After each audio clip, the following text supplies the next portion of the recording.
What's up, my comic comrades? The Superman title has been really good ever since Josh Williamson started his run back in 2023. In fact, it's been a central title for everything DC has been doing for the past couple of years. So it's no surprise that issues 31 and 32, which are K.O. tie-ins, has given us important pieces to the overall story. Specifically about the Heart of Apocalypse, the Omega energy that fuels Darkseid, and the equal and opposite Alpha energy that may be able to stop him. So before Superman 33 gives us the K.O. matchup between Lex Luthor and Etrigan the Demon on Christmas Eve, we're going to break down the Man of Apocalypse arc in Superman issues 31 and 32 to give you all a recap and a refresher for where the broader event is taking us. Alright, so Superman 31 starts off at the Justice League Watchtower and a scene that began to play out in DC K.O. issue 1, with Superman asking Time Trapper why he should trust him. Time Trapper, or future Doomsday, responds, "I led you to Booster Gold. I saved you from the Darkseid Legion. Isn't that enough, Superman?" Superman replies, "You're not telling us something, Time Trapper." Trapper responds, "I have shown you what is coming, that Darkseid will win, that the future is already lost. That for you to defeat Darkseid and his armies, you must venture to the Heart of Apocalypse and crown a King Omega." Superman basically says, "We want to believe you, but,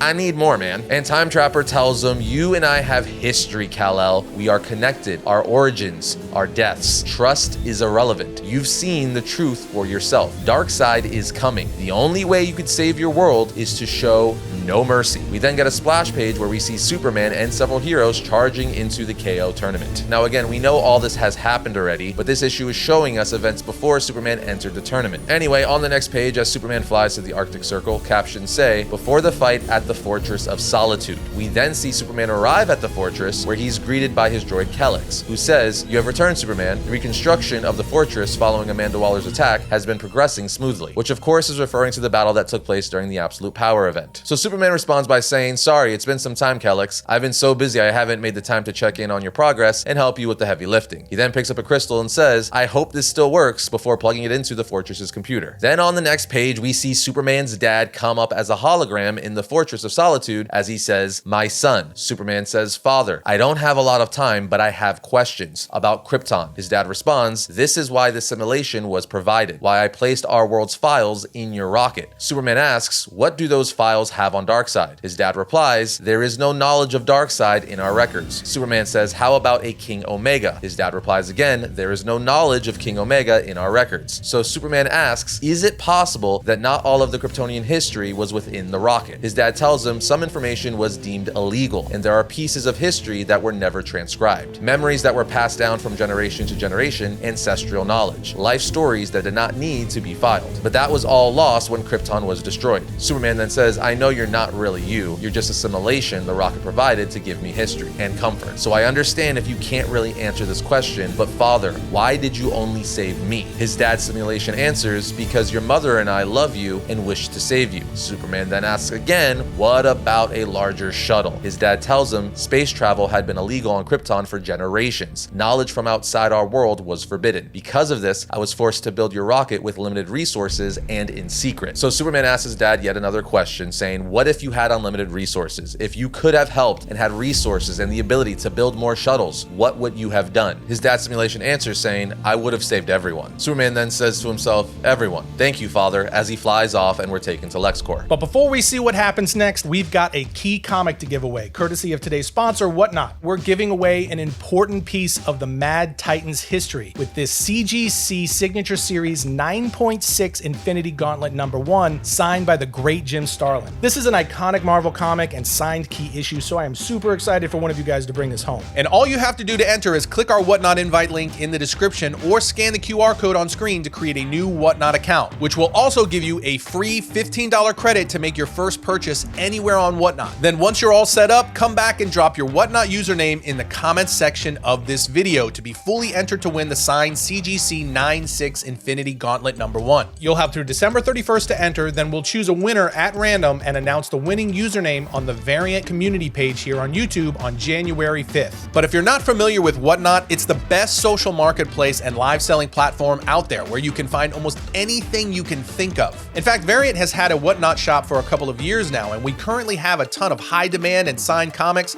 and other great collectibles available in our Buy Now shop for the holidays. So be sure to check that out while you're there. But again, to enter the giveaway for this amazing Infinity Gauntlet #1 signed by the great Jim Starlin, just click our Whatnot invite link link in the description or scan the QR code on screen to create a new Whatnot account. Then come back and drop your new or existing Whatnot username in the comment section of this video. And hey, it's Christmas, so if you use your $15 credit anywhere on Whatnot through December 31st, I'll count it as an extra entry in the giveaway. So good luck, and let's get back to the story. At LexCorp, we see Mercy tell Parasite, "You're lucky your Parasite power absorbed some of Doomsday's energy before he ripped you in half, Rudy. It saved your life. It took some time, but you're healing nicely." Parasite replies, "That punk got lucky. Next time, I'm taking a bigger bite, but that monster's power was tasty. I haven't felt this full ever." Mercy replies, "That's what worries me. After Doomsday, can you ever match that power source again? Will everything else feel like table scraps?" Superman then comes in saying, "Excuse me, Rudy, Mercy and I need to talk." Parasite then puts his thumb up saying, "Superman, good to see ya, buddy. I'd offer you a high five, but you know." Mercy then tells Superman, "Does this have anything to do with the apocalyptic fire pits erupting around Earth?" Superman asks, "What do you know?" She tells him, "Well, LexCorp scientists have picked up fluctuations at the Earth's core. Something big is down there, something powerful. Follow me." You might have cut LexCorp off from the JLA communications, but we have our ways. We know the Justice League has been active, working with the Titans, preparing some sort of massive evacuation. See, we got to work ourselves. We call it the Super Ship. Supercorp was developing it before you left us. The idea was to take our scientists to the stars. I've been studying Brainiac's bottle technology and how he makes the most of the constraints of physical space. We can put a whole city inside one super ship, maybe a whole country. Superman flies up to the massive ship, looking at it while telling Mercy, "Good, we need a dozen of them. I know a few people who could help you build them fast." She says, "12? Superman, what's going on?" We then see Superman make his way back to Lois and Supergirl, with Lois saying, "You're doing what?" Superman says, "It's the only way, honey." Supergirl then says, "I know how crazy this all sounds, Lois. A fight tournament to save the world. It's nuts. And I can't believe I'm going to say this, but after what the Time Trapper showed us about the future, I believe him." Lois says, "You mean old man Doomsday, the guy who killed you, Clark? This is what he wanted all along, for you to go along with some insane plan he had." Superman tells her John Henry and Steelworks are working with Mercy to put together evacuation shuttles. John is already with the Titans to help coordinate the major population centers. And the Justice League is training. Lois says, "You're planning to lose?" Superman tells her, "We could, and if I do, I need to make sure you are safe." She asks, "Just me?" "It can't be just me. If you're doing this, you can't give me special privilege, Clark. You have to get everyone." He says, "I know, Lois." As Superman's parents, Jonathan and Martha Kent, come walking in asking, "Did we come at a bad time?" And since Superman's parents are there, he also explains to them what's going on and says, "You're all going on a little trip with Lois and our friends. But first, I want us to spend some time together as a family as they go for a walk in the park, just like we saw in DC K.O. issue 1. After this, we see the shuttles start hovering over Metropolis, getting ready for evacuation, as Superman tells Lois, "I'm bringing my Doomsday knuckles," aka his knuckles made of miniature suns, as Lois says, "Don't make jokes. I'm worried, Clark. This is exactly what Time Trapper warned us about." Superman then tells Lois, "I saw Jor-El at the fortress. I asked him if he had any knowledge of Darkseid or this King Omega in Krypton's archives. He said they had no record of it because knowledge from outside the planet Krypton was illegal." While hugging Superman, she says, "Of course he said that." Superman then tells her, "I could do this tournament, but not if my mind is preoccupied with everyone here. I need to know you're all safe." She tells him, "They will be, Clark. Keep your ears open so you could hear us cheer you on." As she makes out with him before he flies off, and even though he's far away from her now, she says, "I know you could still hear this. Please come back to me." Soon after this, we see the super ships are leaving Earth, with Mercy saying all ships are accounted for except one. "Lois, what are you up to?" Lois replies while flying her ship to the Fortress of Solitude, "I'm here, just taking a small detour." Mercy says, "Lois, we are scheduled to rendezvous at the moon with the Titans." Lois says, "I know, and I'll be there, but something Superman said has been bugging me, and I smell a story." Then on the next page, we see Lois in the Fortress of Solitude talking to the simulation of Jor-El, and he asks, "How could I help you, Bride of Kal-El?" She says, "Call me Lois. Here's the thing, Jor-El, you don't know this, but you and I spent some time together in space. We had a little adventure, you, me, and John. And you know what I learned on that trip? You can't be trusted. You are some crappy simulation version of you. I'm not here to ask you for help. I'm here to interview you. Tell me about Darkseid and the Heart of Apocalypse." He then answers, "There is no knowledge of Darkseid or the Heart of..." She interrupts saying, "Yeah, I know, in your archives. But when you're a reporter, you learn that finding out what's missing can help lead you in the right direction. Certain bits of information were illegal on Krypton. I get it, but where are the records on what was illegal? You had to know what was illegal to forbid it, right? Your son right now is in the fight of his life, frankly doing what you couldn't, saving his world. You must know something, anything about the Heart of Apocalypse. You must help him." He then starts malfunctioning, saying, "There is no knowledge," over and over, as Lois says, "Damn it, I broke it." As the panel interweaves with us seeing Superman fighting in the K.O. tournament. A voice then tells Lois, "You love my son. When we sent Kal-El away, I hoped he would find happiness, safety. I hoped he would find you." Lois says, "Lara, I don't know what to say. We haven't really talked before." Lara then responds, "And yet your questions triggered my program. My own memories tucked away within the fortress. My role on Krypton was as a historian. I worked on crafting the archives that were included in my son's shuttle. And while there are no records of Darkseid, all the worlds Krypton encountered had a legend about a destroyer. The end of all things,